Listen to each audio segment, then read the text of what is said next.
New Jersey has 566 municipalities. So many people were scared. So many people didn't know where to turn. People had lost their homes. And out of those 500 and some communities, there were probably 400 of them that were affected by this hurricane. People were communicating with each other through us.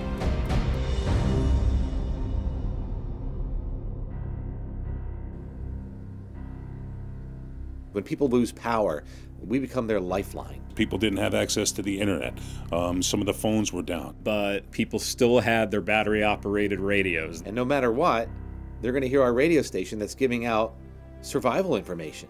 It's a Restore New Jersey weekend. Where normally on the weekends they would go to me for music and for jokes, now it's like as a source of information. Proud to be New Jersey. We're going to help you recover. You have to be part news person, you have to be part radio personality, but you have an obligation to serve your community. And I think taking on that role as a news presenter, as information presenter, that was the most important role that I could provide to the people in New Jersey. We have such a terrific team of veterans here that they just start showing up. I don't have to ask them to do that. We make the choice to be here because it's important. During the hurricane and the 2 weeks that followed it, the incoming phone calls to the radio station never stopped.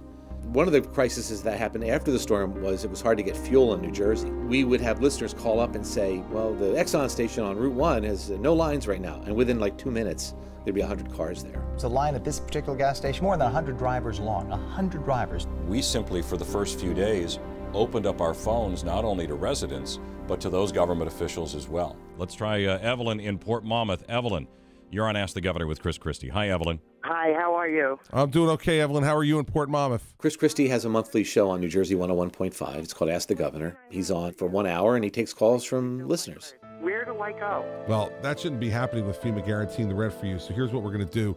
It's an incredibly popular show. It's helped me to get information out to folks who are having problems and concerns about recovery. We saw scenes of this a little bit earlier today by video, but seeing it in person on the ground is a whole different thing. In the immediate aftermath of the storm, my way to communicate to the folks in my state was through the broadcasters as I traveled around the state and assessed the damage. We're tough. We're tough folks, so don't you worry about that.